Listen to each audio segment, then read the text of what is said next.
Barack Obama said there shouldn't be gerrymandering in America. 2/3 of Virginians voted to end gerrymandering. But now Richmond politicians want to draw maps for themselves again. Minority communities will lose their voice under these rigged maps. Vote no. I think taxes are something that makes all of us panic, whether or not you want to admit it. Being able to pass my tax.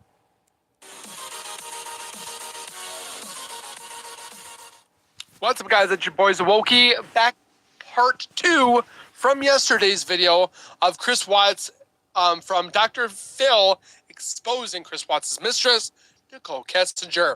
And you guys have been like boosting inside the comments stating you want part 2. So we're going to do that. So before we go any further, you guys can do me a solid favor and subscribe to my YouTube channel by hitting that white icon down the bottom right. Hit the bell icon next to it. So when I do post videos like this one, you guys will get that little ring notification that I posted that video. And then you guys can watch, comment, like, and share. And again, thank you so much for the support. But don't forget to support the video down below, which is Rabbit Hole. Go some love, subscribe, like, and share. You know the deal. And with that being said, let's do a part. If he thought Nicole felt he would have divided loyalties, that she would always be second to his existing family, to his existing children. No! Maybe not to Shanann, but Celeste and Bella. She was not going to be first. She ain't going to be second. She ain't going to be third. She was going to be fourth all the way down the totem pole. And she hated it. Be the other woman. If he thought that was a concern of hers, that he might lose her because she was threatened by his children, could that be the answer to why he couldn't just leave? Why he had to get rid of the children and his wife permanently? I still don't think that the children were in the initial plan. I could be wrong. Did he really just want to be with Nicole at any cost? And she messaged to him that she wasn't going to be second fiddle to anyone or anything. And had he interpreted that to mean show up with a clean slate, buddy? But Nicole insisted she had not disclosed her worries about his children to Chris, only to the friend that she had said she had not talked to. Because remember, she said she didn't tell anybody. The police have a witness here, a helper here, that lies one minute, tells the truth the next. So you have to wonder, are you lying now or are you lying then? Because you know she's lying both. You just don't know when. Which is a lie, which is the truth. But she says she didn't tell Chris. She was venting to a friend. She said she didn't vent to anybody. Did you ever say anything to him about that? Never. Anything about his kids, being a problem? Anything about his wife being a problem? Never. This shocked me just as much as I think it shocked the rest of the world. He's so disgusting. I highly doubt that because we're still shocked, and yet she's hidden, quiet, not talking. Silence. I'm so ashamed of him. Why? How? I don't even understand how you could bring yourself to do that to somebody who's that big. It's funny how she knew how big they were. She believes that she in no way. I mean, it's a toddler or little girl. She said to police, quote, "I legitimately think his cheese was sliding off his cracker long before he met me. Is that why I fell in love with him?" Nicole also texted that same friend, quote, Charlotte, like, "He seems too good to be true." Which is it? His cheese is sliding off his cracker, or he's too good to be true? That's moldy cheese, by the way. It's just inconsistent. Certainly turns out she was right about his warped mind. In the days after her initial to police, she would frequently call detectives with additional information that she just remembered. And none of it made sense. Guess she was just sitting around and oh, wait a minute. Chris and Nicole spoke the night before. and quite a bit on the day of his family's disappearance. For most of the day, Chris told her he was busy with work, but the two exchanged messages throughout the day as if everything was normal, as if Chris hadn't just murdered his family and concealed their body. Chris was busy because the tower of lies he had built was crashing down, and he was feeling so much it was just impossible to keep up. Now, again, here's a window into his psyche. I told you that narcissists have no empathy. They have no capacity to feel sorrow or remorse or to vicariously experience the pain that someone else might be feeling. That's why he has the ability to murder his pregnant wife and unborn child, and then ultimately his two innocent children, one of which looks at him in the eye and says, Daddy, no. "You're not going to do to me what you did to her, are you?" But he can then whip out his phone, and with his mistress, he was on the way to Arby's And yet he won. Oh, okay, Chris. or something. That takes a special kind of cold-blooded, detached psyche. At 3:45 p.m., that Chris finally sent an ominous text message to Nicole telling her that his family was gone. Naturally, this sent Nicole into a tailspin. What did he mean? Gone She knew. where? What did he think had happened? Chris was evasive, and according to Nicole, didn't seem terribly concerned. She was struck by how emotionless he seemed about his family being missing. Instead, Nicole told police that Chris remained vague with his answers regarding what was going on and kept trying to change the subject, which of course made her suspicious. Question Nicole mark. also spoke to the Colorado Bureau of Investigation agent Kevin Kobach about an eerie late-night FaceTime call he had with Chris on Monday, August 13th.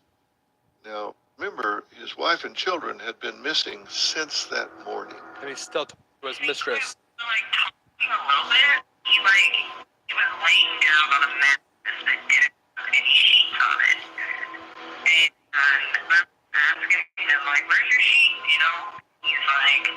He's like, oh, I washed them. And I remember he was saying that he was cleaning the house to keep busy, to take his mind off of things.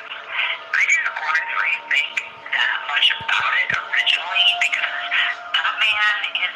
How many people watching right now, if you heard that a person was washing sheets and their family missing, like, oh, I know he's doing something wrong. He's doing something. He's covering up. And she's like, I didn't think he knew anything. Are you kidding?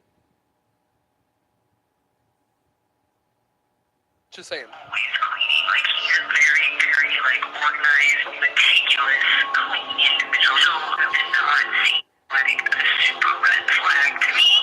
Probably the day when he organizes is what he does. But something that just kind of dawned last night as he made the comment directly after that, he said, I had to wash the kids' sheets. He was like, they smell.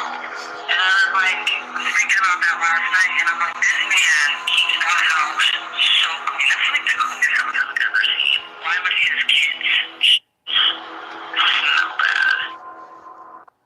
Of course, we now know why Chris had sheets on his mattress. Remember, police found bed sheet in the trash at Watts' residence. Also, a bloody sheet wrapped around Shannan's deceased body. A drone search located a lone bed sheet on the oil field property. This aerial discovery was what initially led police to finding the bodies of Shannan, Bella, and Celeste. So now, Chris is FaceTiming his mistress from his marital bed, the very same bed he had strangled his wife on just hours before. He's now lying in this bed, feet up, comfortable, FaceTiming his mistress. I highly doubt it. Nicole mentioned that during that FaceTime conversation, Chris had also said that the blankets in Bella and Celeste's room were missing and that he, Shannan, might have taken them. And when the police came the next day, the beds were made he had washed their clothes. He had washed his clothes. He was doing damage control as he was doing. Well, why would Shanann have taken children's blankets when she left for a so-called play date? A play date that, when asked about, he said, I don't know where. It's somewhere to play. By Tuesday the 14th, Chris and Nicole's romance. So I have been hearing everybody talk about NAD, so I decided to start taking NAD Plus injections from Good Life Med. Well, it was just abruptly over. All of their remaining correspondence had to do with Nicole confronting Chris about lying about Shannon's pregnancy. According to Nicole, Chris kept trying to change the subject and would not give her any straight answers. Now, of the many lies Chris Watts has told, this one has got to be one of the most cruel and frankly stupid. When Nicole demanded answers about Shannon's pregnancy and why Chris had not told her about it, Nicole says Chris told her that he didn't know until the day that Shannon disappeared that she was expecting. He then told Nicole that he was not the father. According to Nicole, she said it was at this point that she realized she was dealing with a serial liar. If he could lie about this, she thought, what else was he capable of? They both were serial liars. Nicole expressed to detectives that she was concerned about how the media would perceive her. Nicole's skin. Chris and Nicole were both worried about their image. They didn't want to be judged for the one part that they had negative in their lives. They wanted to be looked great in front of people and not have their name tainted. It might ruin their jobs in the future or whatever have you. Endless internet searches were splashed across headlines. It seems like she knew this would be inevitable because of the media culture. She tried to prevent this by deleting her browser history, she thought. Of course, the internet never forgets. So now it just looked even worse. Not only did she have these searches, she had tried to bury the searches. She had tried to hide the searches. She had to destroy searches because of her SIM card. She tried to destroy every little bit of evidence that connected herself with Chris. And that's an innocent person? And she got caught trying to dump that data. And they're like, okay, you're fine. Chris becoming the prime suspect in Shannon's disappearance, Nicole also researched Shannon Watts and Chris Watts online frequently, sometimes for hours. Every time Nicole searched for information on Chris and Shannon Watts, she would immediately delete the search right after. The same day, Nicole also browsed Google following questions. Can cops trace text messages? Quote, how long do phone companies keep text messages? As well as, quote, difference between text message content and text message detail. This is all according to police documents. What she could have researched first was police Google searches. To her initial statements to police after Shannon and her daughter's bodies were found, this. Google searched, quote, Amber. Then she searched, quote, Amber Fry net worth. Or net worth, book deal. Then she searched Amber Fry book deal. And then she searched, do people hate Amber Fry? But yet she's innocent. As much as people compare Chris Watts to Scott Peterson, you can also easily compare Nicole Kessinger to Amber Fry. At least Nicole Kessinger appears to compare Nicole Kessinger to Amber Fry. Assume since she does, other people do. There is one difference that seems to be commonly believed, and that is that Amber Fry 100% did not know that Scott Peterson was married. And that's a fact. We've Nicole said that. Kessinger 100% did know that Chris Watts was married. Amber Fry went on to write a book, to be the subject of movies about her life story, and to live a successful and happy life. So what is of Nicole? Silent. In this day and age, we know there's a legal court and there is a court of public opinion. And with Twitter and Facebook, those judge voices are louder than ever. Certain commenters online were just even alleging that they were convinced that Nicole had something to do with the murders. There was even an online petition circulating called Investigate Nicole Kessinger. There's like 19 of them still going. Total up like 90,000 signatures. And yet nobody bats an eye to do anything about this.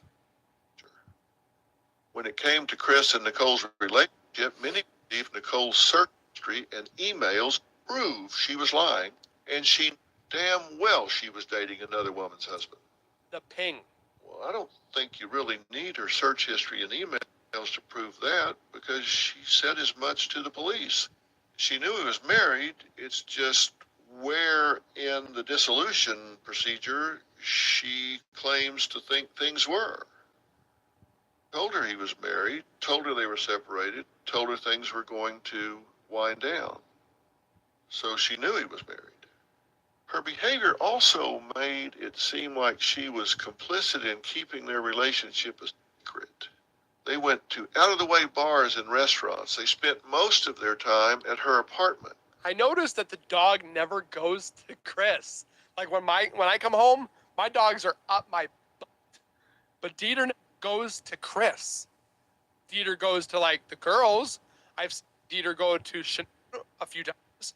Heck, I've seen Dieter go to a couple police officers, but you never see Dieter go to Chris. In one of Nicole's messages to Chris, she told him she wanted to continue seeing him and asked, "Are we bad people?" Whether or not Nicole knew the actual truth about Chris's relationship, the outcome was the same. She had gotten in with a married father whose face was now splashed all over the front of every newspaper and magazine in the English-speaking world.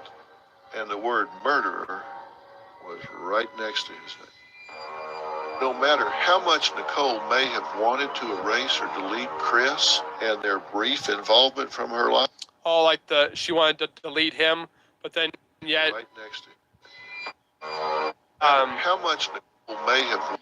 See the necklace around here? I've said it before, and I'll say it multiple times. Necklace is Chris. We see it in the picture that he sent to her. Want to erase or delete Chris and their brief involvement from her life? It seems that from now on, their names will be forever linked. Nicole mentioned that she and her friends were trying to do damage control by taking down her social media accounts and removing the photos that existed of her on Facebook. And it was too late. Everywhere you looked, on TV, in magazines, newspapers, there were photos of Nicole Kessinger. Everywhere. It's likely there won't be a book deal in Nicole's future. There are alleged accounts of her going into witness protection due to the amount of harassment and threats that she has received since this all came to light. She has never given a televised interview. Me and my team have reached out to her several times ourselves. And people will tell you, if nothing else about me, is I give people an opportunity to tell their story. I want it. Believable, unbelievable, outrageous, whatever. I give people a chance to tell their story. And then I ask the questions that people know the answer to. We've reached out to her time and time again. She's never called us back and has not been spotted publicly since. But her role in this horror story just might not have been completely done. Not just yet. On August 21st, 2018, Chris shuffled into court with his attorneys, clad in an orange made suit, glasses, handcuffs, a far cry from the good-looking all-American dad that he had presented to the world days before. He looked somber, already older. It was over for him. The courtroom was packed. Everyone wanted to hear what Chris Watts was going to be. Apparently, there was another courtroom that was packed with more people. I think there was another room because there was so many people that they watched it on the TV because there were so many people. ECPI is a game changer. Accelerate degrees in engineering technology. ECPI University. With the hands-on, the instructors right there by your side, this education provided me that ink to excel and move forward. That goal was to become an engineer. Now I am an engineer, design manager. Honestly, I have ECPI for that. Founded on technology, proven graduate success. ECPI University.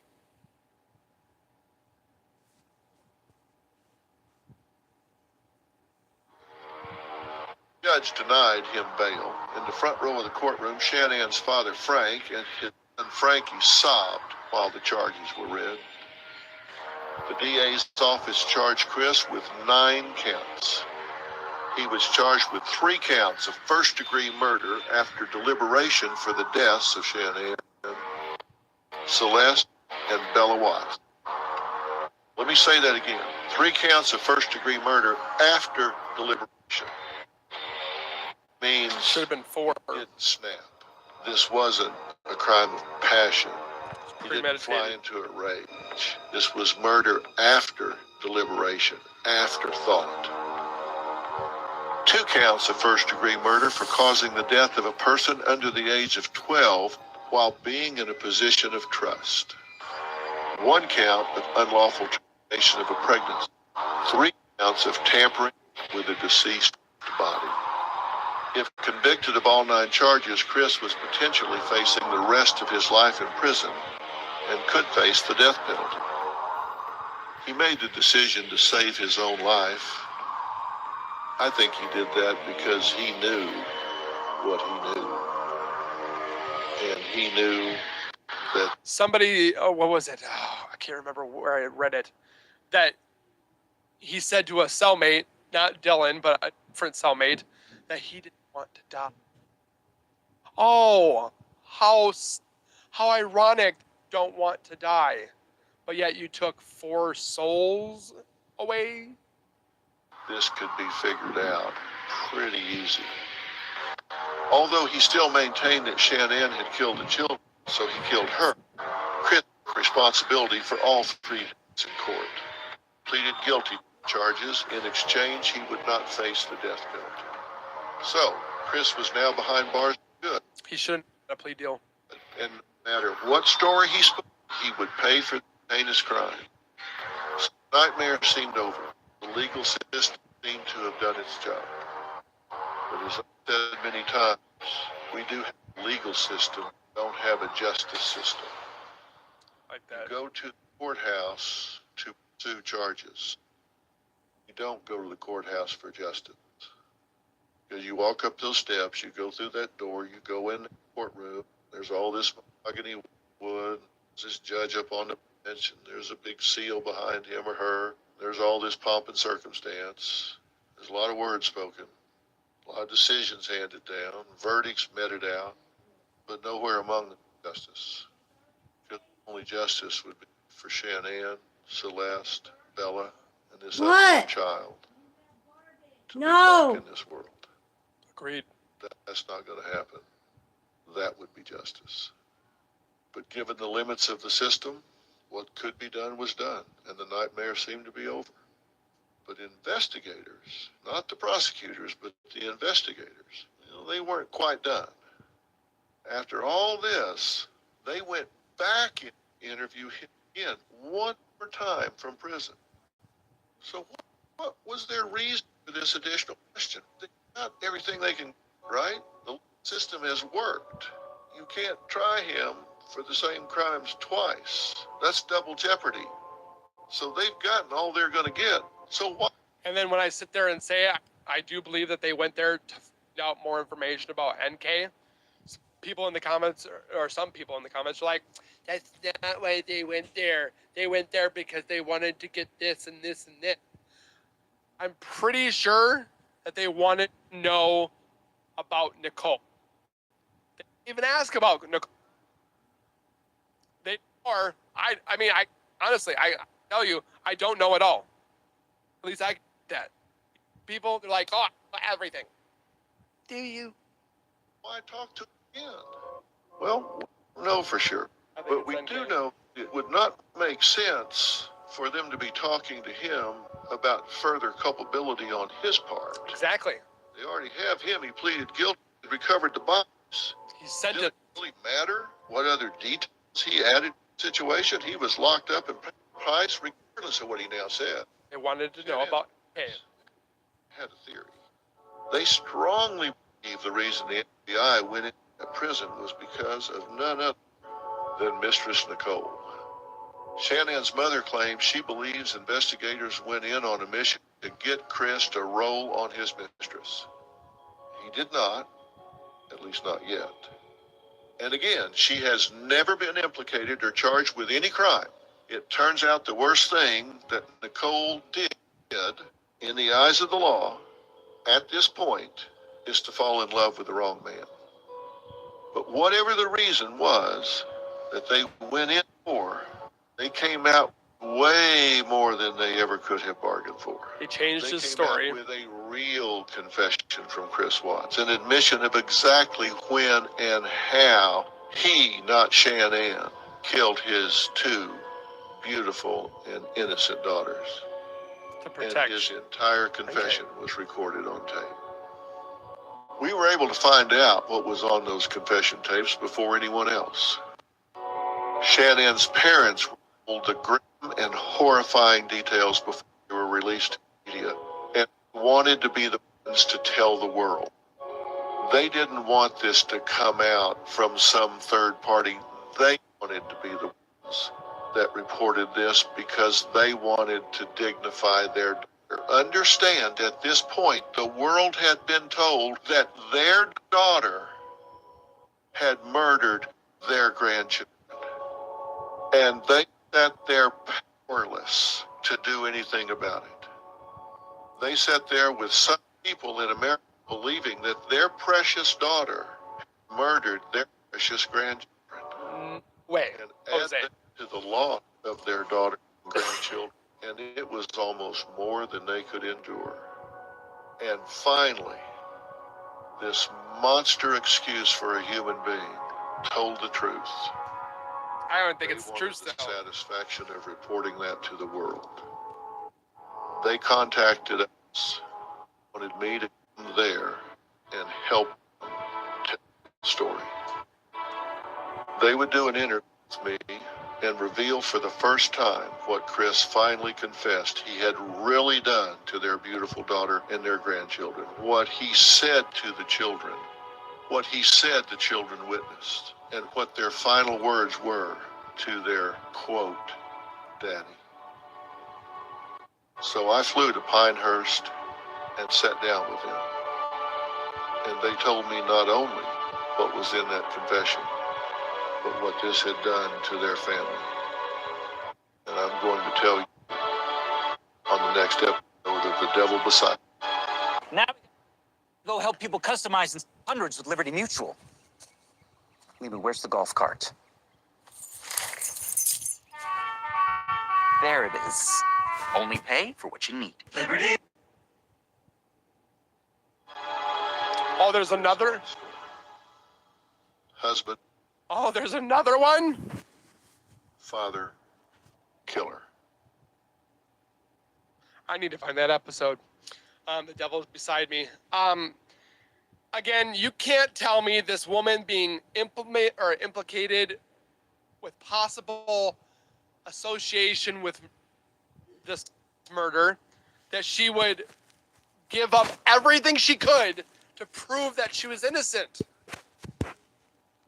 Like, hey, I wasn't involved. Hey, take my phone. Here's my computer. Here's where I was. Here's my job. Here's my friends. Here's my parents. They all knew where I was.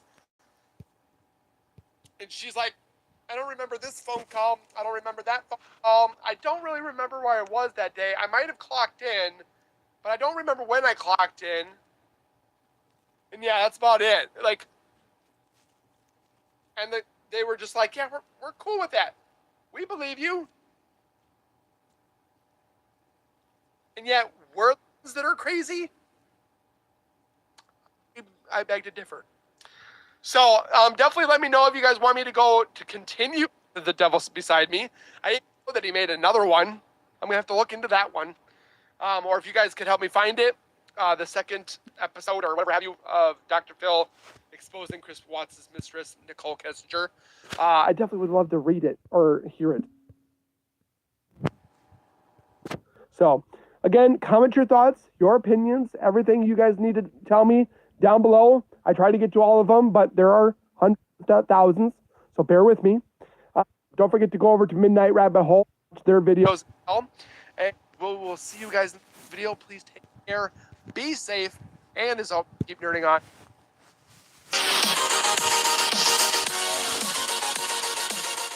What's up, guys? It's your boys Awoki back with another Chris Watts video, and I don't know how this got away from me, but Midnight Rabbit Hole, a great YouTube channel that I've been following and watching for quite a while, they posted a part 4 of Dr. Phil's analysis of Chris Watts and Nicole Kessinger, The Devil Beside Me, the last episode that I've never been able to see, and they got it. So we're gonna watch together and see what Dr. has to say. Oh, there are people out there that don't like Dr. Phil, but for those who want to watch with me, I'm glad you're here. If you want to go to Midnight Rabbit and give them love, subscribe, comment, like, and share, or watch with them instead of watching with me, I completely understand. But for those that are here, let's get into it. But first, don't forget to subscribe to my channel by hitting the white bar icon. Down at the bottom right, hit that bell icon to it. You post videos. This one, you guys will get a ring notification that I posted that video. Then you guys can watch, comment, like, and share. That being said, let's get into this video because it is an hour long. Let's get into it. He's been incarcerated ever since this August court appearance, having been denied bail. But even with Chris behind bars, Shannon's parents, Frank and Sandy Rusek, still living their worst night. The man they trusted to honor and protect Shannon and the girls had instead brutally killed them. They were sure of it. With their family in tatters, Sandy and Frank had no choice but to try and move forward. Move forward despite their shock and heartbreak. In September, they held a memorial service for Shannon and the girls. Later that month, they moved some of their personal items out of the suburban Colorado home they once shared with their husband, father, and ultimately murderer, Chris Watts. Piece by piece, items that Shannon once used on a daily basis were... I was thinking about that the other day, like when the parents of Shannon had to go through, remove the items, furniture, personal belongings, things that of their daughter, hairbrush, the shoes, the clothes, the... Virginia, we are counting on you. Republicans want to steal enough seats in Congress to win the next election, but you can stop them. This is the responsible thing to do. It's all a temporary measure. Vote yes, April 21st. If even after you shower you can smell the embarrassing odor. Hamburgers. Wait, shoes, the clothes, the picture.